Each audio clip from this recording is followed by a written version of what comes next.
Salutations everyone. Today we're just going to be making some bombs. We're going to do the simple code for those who are beginning with the editor, and then we're going to do a couple of other things as well. But first, let's put a line down. That'll be enough. Right, obviously to make bombs go boom, we need some bombs. If you push up on your D-pad under Tools and all the way over to Explosives, you'll find all of your bombs. Choose whichever one you see fit. They all have the same effects in one way or another. What I do want to point out though, at this moment in time, the code I am going to be using will work for anything that is classed as a breakable object. If you look on the right hand side of the screen now, you'll see the complexity, mass, hit points, breakable, physics, colours. That breakable, where it says yes, this code will work with any breakable object that says yes. Anyway, let's get making this bomb. I'm going to use a red barrel. To place it, I'm going to press my back button or my select button, depending which controller you're using. That'll enable physics in the world, and if I just pull down on it, it'll rest it nicely on the surface. And it just saves having to get up and close and personal when putting an object down. So we've got a bomb. If I start off by riding into it, well, it doesn't go off no matter what I do, because we haven't done anything with it. It's just an in-world object at the minute. It doesn't know what to do. So there's a few ways we can enable the bombs. I'm going to show you the first way, which isn't great. It works in certain circumstances, and if you're just resting it on the ground like this, it'll be fine. It goes boom. But the downside of the physics is you have to hit it so hard. I mean, I can push this a little bit, and providing I don't push it too hard, you can see it moving, and it's not breaking. There we go. And also, there are occasions where you can stay alive after you've hit a bomb. Not these ones, because these give bigger explosions, but the smaller ones, there's a chance you can stay alive and stay on the bike after hitting it. So, pushing up on the D-pad, we're not going to have physics enabled on that. It's back to being a normal default object. What we need to do is just put some code in to make it a bit more reactive and responsive. And we're going to do the simplest code to begin with. So we go to Tools by pushing up on the D-pad. We'll go to Triggers and Events. And on this one, we're going to choose a hit trigger. So there's your hit trigger. But the hit trigger doesn't know what you're hitting, and it doesn't know what event to play, and that event doesn't know which object to trigger. A bit of a vicious circle. So let me click on the hit trigger and push up on the D-pad, and you'll see all these options. Hitting objects 1 is usually the bike and the rider, and if you're a starter in track building, I recommend you leave hitting objects 1 as the same. Hitting objects 2 is going to be the item that you are going to be hitting to create the trigger. In this case, it's the bomb. Okay, so when bike and rider hits bomb, trigger, because we've got hit trigger 1, hit trigger 2, which is hit trigger 1, hit trigger 2, set hitting objects 1, set hitting objects 2. So we've got a trigger when we do that. So we're making the trigger go off. But again, our trigger doesn't know what to do until we tell it. So we're going to be triggering an event. We've got all these events. To keep things simple, I'm just going to go straight to the code we need. It's called a break event. And self-explanatory, this breaks things. So we need to activate that. So from the hit trigger, select it, press up on your D-pad, and on hit, break event. But if we test it now, still not going off. And there's a reason for that. We're telling it to trigger the break event, but the break event doesn't know what it's breaking. We have to tell it what to break. So, pushing up on the D-pad, select the target. The target is the bomb. And if you've done this, and it's all hooked up in the same way I've done it, every time you will boom. There's just no, it doesn't matter how gently you touch it. Whereas physics before, I touched it and it didn't go off. If I gently touch it now, boom. Because it doesn't matter how small the hit, you are hitting it. So the hit trigger is triggering the break event. The break event is telling that to break. This is breaking. Now, there are, in some cases, some bombs that will not make the rider go unconscious. You'll have this big explosion, but you'll stay alive, wriggling around on the ground, going ooh, ah, ah, ooh. I'll show you what I mean. If I bail out, you see, he's wriggling along the ground. He is not unconscious. And generally, after an explosion, you want the rider to be unconscious. So to combat this, to make sure it doesn't happen, we can go down to a player event. This is, I mean, you got your basic code there. That's all you need if you're starting out. But if you want to add a little more down the player event, select that, push up on the D-pad, and there are other options here, but we're going to change detach to unconscious. Now, because it's a player event, it only means one thing, and that's the player or the rider. So we don't have to select the rider in this case. We just need to give it a power line, which is the event filter. So regardless of when you hit it now, the rider will always go unconscious. So I recommend you put this in. It generally won't make a difference because 9 times out of 10 the rider will be unconscious anyway, but it's just to give it that consistency. So now the rider's unconscious, we ride into it. We're still following the rider with the camera. Every time. Never the bike. Well, let's not make it about the bike. Let's make it about a cutscene. Let's just make things really simple with our, not a cutscene, but a death scene, I should say. So let us, no, wrong one. Let us just come along here and general.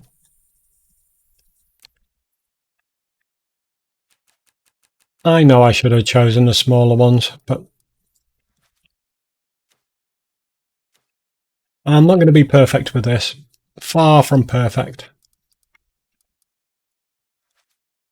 Just doing this really quickly to give you some idea of what we can do after something has happened to the rider. Well, first and foremost, we can add an event. Tools, events, and we can use a camera freeze event. The camera freeze event is really simple. When you trigger it, the camera just stops. It doesn't do any more.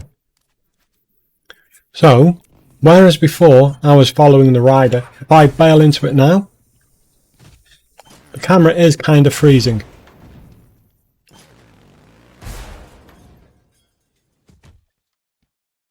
It's not following the rider all the way. Kind of difficult to see really, but it takes a few seconds as well. Well, not a few seconds, but that's the camera freeze event. You don't have to do anything else. I mean, we can change the steps down to 1, which means it'll only go 1 step before freezing. No, hold on. I've got that the wrong way round. This is not scripted. Let's put that up to 1000 then. See what happens. There we go. Frozen on the spot.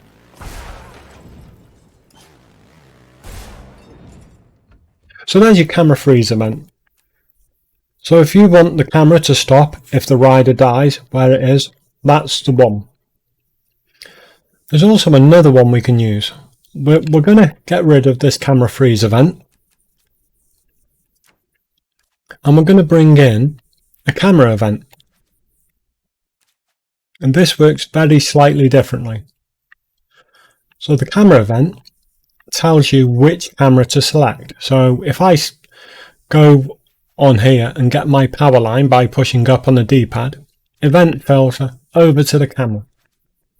So this is now telling you to choose a different camera, but it doesn't know what. It doesn't know how many cameras are in world or which one to select. So under common, general, you've got custom camera. If you push up on the custom camera, you can move it. And I'm just going to move it here. So it says rip. Because to be fair, all his clothing is ripped after he's been exploded by a bomb.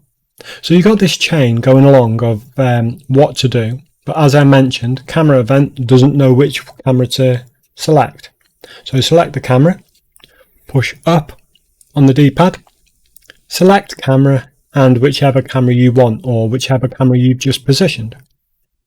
So now, boom, rip.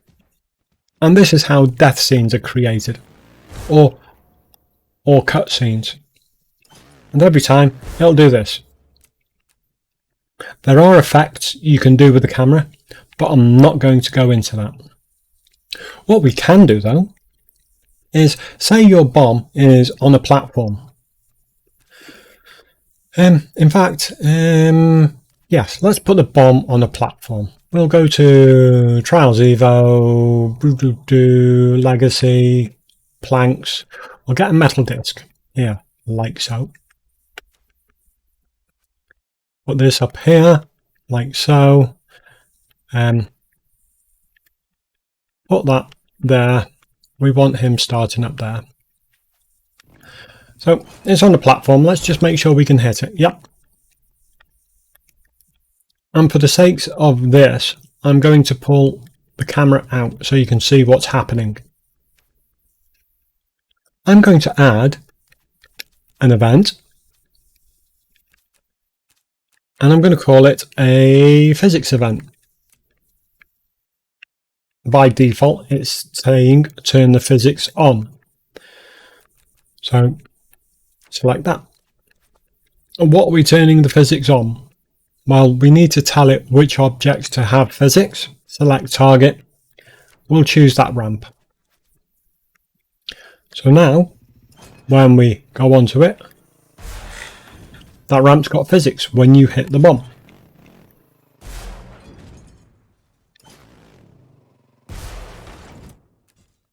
We can select more than one item to have physics. So let's select the R, the I, and the P to have physics. And they fall over as well.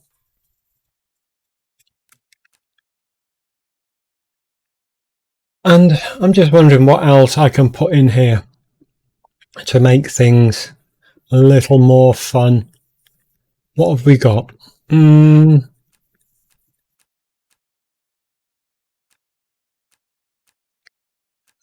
Visibility settings. What we can do is we'll put visibility settings in, but I'm also going to do something else with the visibility. I'm going to put in what's known as a delay, which is under filters, and impulse delay filter. It basically call it a delay because that's what it does. We take our power line, push up on your D-pad, event filter, and we'll go to the delay. This delays time, and we can choose the amount of time to delay things. Let's put this up to 2 seconds. And the delay is then going to go to our visibility event. Our visibility event is visible, invisible. That's basically it. I'm going to change things to invisible. But what do we want to change invisible? On this case, I'm just going to choose the same RIP that we did with the physics. So what's happening is, hitting object 2 is the bomb. We take the power line or the event filter to the break event. The break event has selected the bomb as its target. We are then going to the player event, which is telling the rider to go unconscious. This is just like a backup to make sure he does go unconscious. We're then selecting our camera, which pulls us over here to watch our camera. Keep in mind, the camera has to be, well, it doesn't have to be enabled, but it helps if you disable it actually. That way it won't try and take control of your riding at any time. There's more to cameras than what I'm showing you, but that's for another time. So after we've selected our camera event, we're going to our physics event.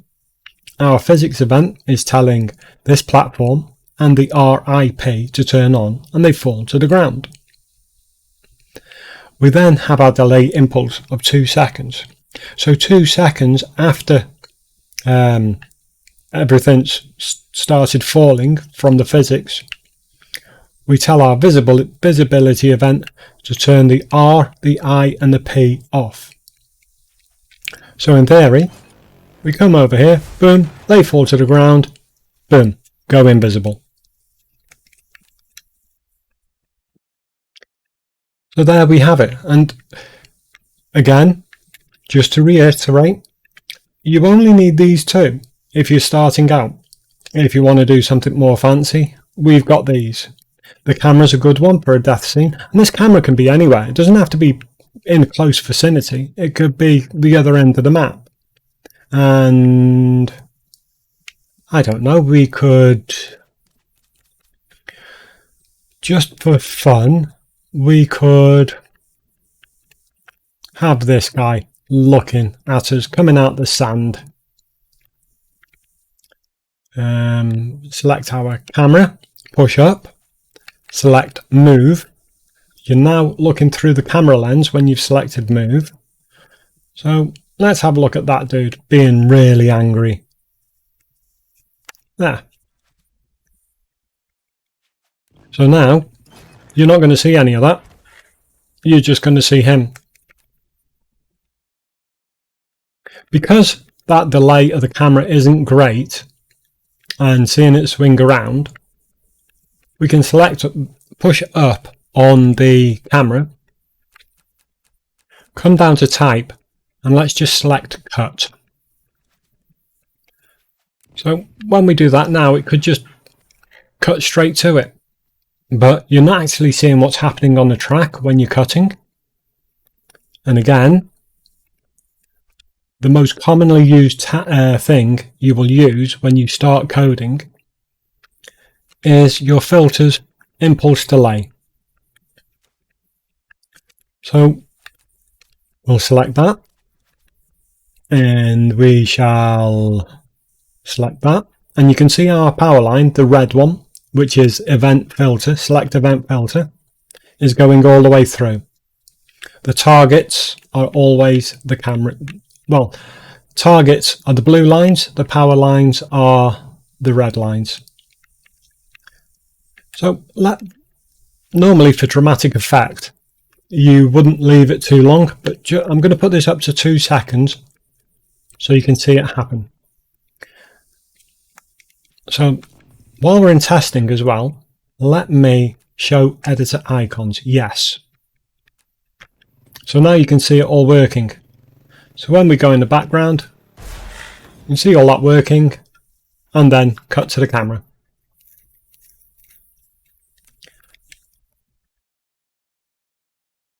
I mean, you can use, if you choose, to freeze the camera and then go to a different camera. So you hit this, stops in place, didn't work, and then to there. Why did that not stop in place? I don't know. Oh, it's because it's delayed. The delay is in the wrong place. We need the delay first. That's why. No. We need the delay after the freeze. My bad. So, and then that's going to there. So, hit the item, break the item, make the rider unconscious, freeze the camera, delay for 2 seconds before anything else happens, switch to the other camera, turn the physics on for those, which you won't be able to see because... Actually, let's arrange this again. This is totally unscripted. We want these to kind of go down straight away and not have a delay.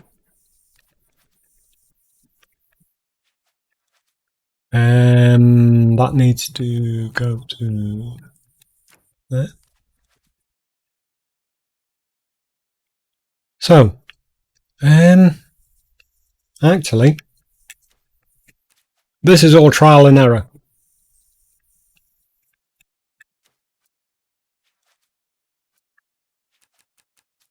And you'll find yourself doing this a lot. You really will. Organising your code so it runs more smoothly. And all the code happens in order as well. Happens in order. So you can't just throw it all together and say, hey, I want this to happen when that happens.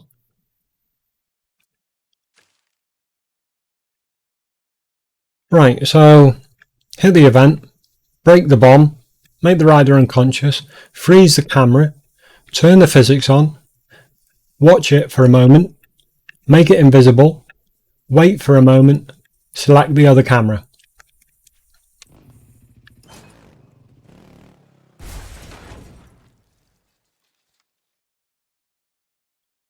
There you go. And while we're doing it, you can actually see it working in the background.